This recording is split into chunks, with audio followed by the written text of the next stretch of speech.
Blog Talk Radio.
Thank you very much.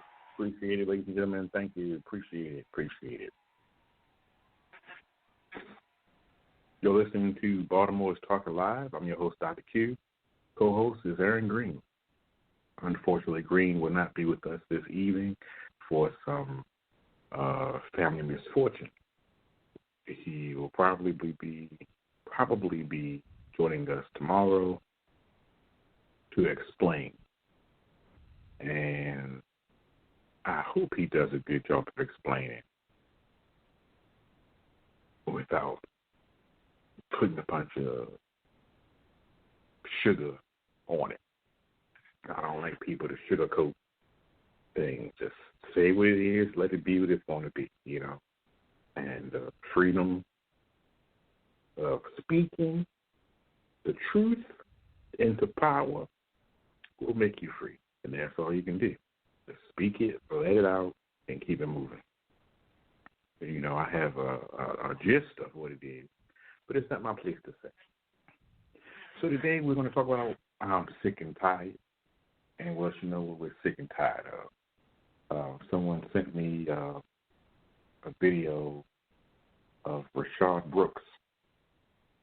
Now, the video is probably about 7 months old. Something that probably occurred when we were off the air or going into the bottom of season 2. But and you might have heard it on the news.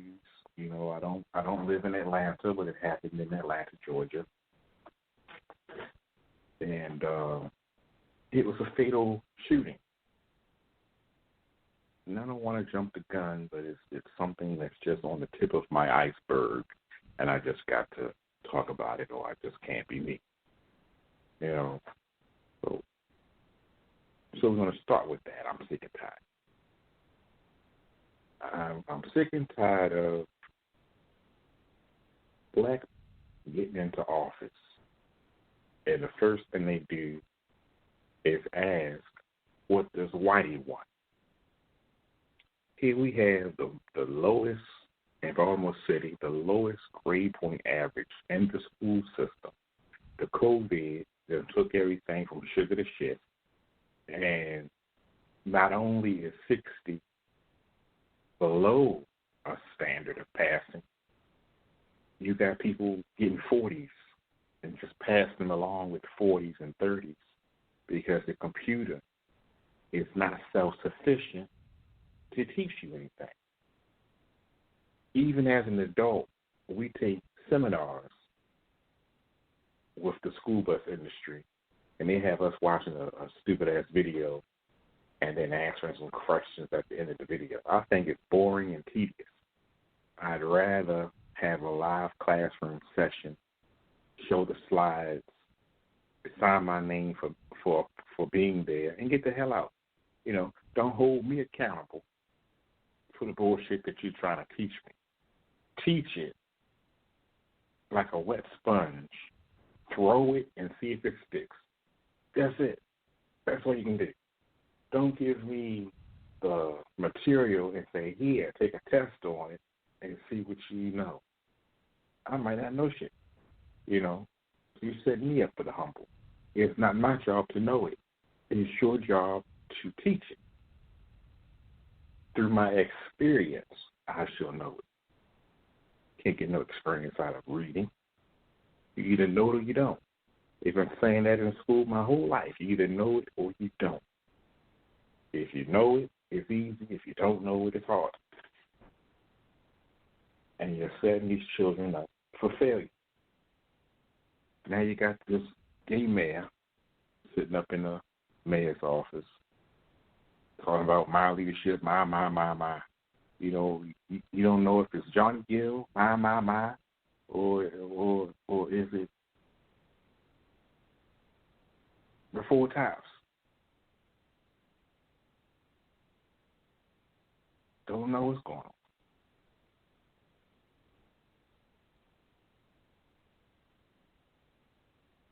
But you voted for him, you put him in the office, now we got to suffer with it. Schools are trying to get back in session for February and March. For what? For 3 months of school? March, April, May, that's the end of the quarter. June is graduation. If you're a senior, how can you graduate as a senior? Just coming back to school in March. How can you get all of the first, second, and third quarter knowledge into those 3 little months? Are you going to do first quarter for March, second quarter for April, third quarter for May, and fourth quarter in June with just 1 week? Most graduations is that first Saturday in June. And for some schools, second Saturday in June.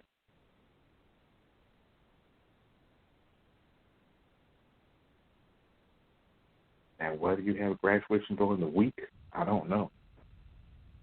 With my high school, it has always been that Saturday so that everybody can attend that's not working or take off to attend for that Saturday.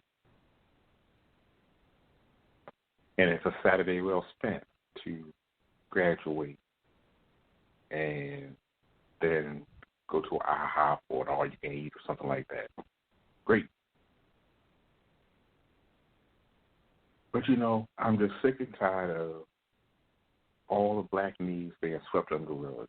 You make this big outrage. You make this big song and dance. You make this big nuisance. Oh, we need to do this. We need to do that. Oh, we got to do this. Then you vote, have an election, put somebody else in office, and all of that chanting and yelling and hollering stops. And nothing gets done. Then 4 years later, you try to come back up with another, we need to do this, we need to do that, we need to do this. When obviously you ain't trying to do nothing, but just make noise. Like James Brown said, you're talking loud and saying nothing. And at this point, I'm just sick and tired of it. You did all this ranting and raving about Donald Trump. Okay, so now you got Biden. And what you want to do with Biden? You come out shutting down the factories that's making gasoline cars, even electric cars. How about this, Biden? I don't want electric cars. Some people want the Hemi. Some people want the diesel. There's no way you're going to get an electric motor coach to do what a diesel motor coach can do. You can't take a motor coach from here to New York and then down to D.C. and back. Like, you can't do a Greyhound run. I'm put it like that, just plain and simple. You can't do a Greyhound run on the electric bus or a gasoline bus and get through the whole shift. Somewhere or another, you're going to have to stop to plug the bus up, charge it. And there is no power plant to charge it with. And I don't want no supercharged socket anyway, because it'll probably blow up and kill somebody. So you're looking at 4 or 5 hours of downtime for that bus to charge, if that. Could be a whole damn 16 hours to charge a motor coach. Meanwhile, what do? You put another bus out there, get everybody off of one bus, let them transfer to another bus like you do with the airplanes. Now you got to take all the luggage off of one bus, put on another bus. That's extra time, extra work, more money. When they just stayed on the bus that had the mileage the dealer would give them, all because you're trying to prove a point of I'm better than Trump. Go fuck yourself. I'm sick and tired of that. That's nonsense. Makes no sense whatsoever. I'm sick and tired of seeing, hearing, and reading about black people getting killed for nothing. I don't even care if it's for $1. I don't care if it's for drugs. It's still something frivolous that's not worth the loss of life. I've seen video that someone sent me where a young man was fighting on a bus with a driver, 22 years old, trying to get a bus driver a bad bus pass. And the driver said he couldn't accept it because he's being recorded and he can't let it slide. Which basically, if the camera wasn't on him, he would let him slide. But like I've told someone before, it's not the role of the driver to hold up the bus for the fare. It's the role of the driver to collect the fare. If the driver does not have the fare, and all this stuff was in the rule book when I used to drive the bus back in 1999. The rule book didn't change. It's still the same because you got to understand it's public transportation, and there are federal guidelines when you're dealing with the public. The rule book says to inform the passenger of the fare, ask the passenger for the fare, and if the passenger does not have the fare, allow him to slide and have a seat. But you remember the passenger that he might do this several times on several buses.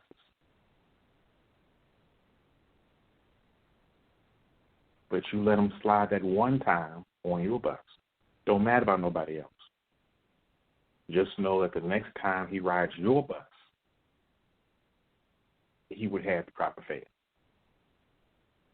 I'll let you slide this time. The next time that you're riding with me, you need to have the proper fare. Or you must have the proper fare. Whatever way sounds less threatening and less argumentative. And with that, they let it go on about your business. That's what the rule book says to do. That's the proper way to handle it. I'm sick and tired. Let's add that to the list. Sick and tired of drivers, bus drivers in general, talking about, well, I'm not moving till you pay the fare. Your job is to keep that bus on schedule and not to be detained on keeping that bus on schedule. When they ask you about why the bus was late, you can't sit there and tell the management the bus was late because I had a person who didn't want to pay their fare. They don't want to hear that shit. Now you got 2 and 3 buses riding alongside each other because the 20-minute or 30-minute gap that they put in the schedule, you close the gap by sitting there arguing with somebody about the fare. So in this video, young man said he had a gun, which later turned to be a knife. After the driver slapped the driver hauled up, grabbed that ass, knocked that ass all the way around, and held him until the police came. Now I'm not saying that he should have done that, and I'm not saying that he shouldn't have done that. I'm just saying there got to be a better way. Now, I'm all for helping your fellow man, but when you put your hands on me, all bets are off. And I'm sick and tired of black people having no self-control. You get angry because you don't have the fucking money to ride the bus. You want to beat the system,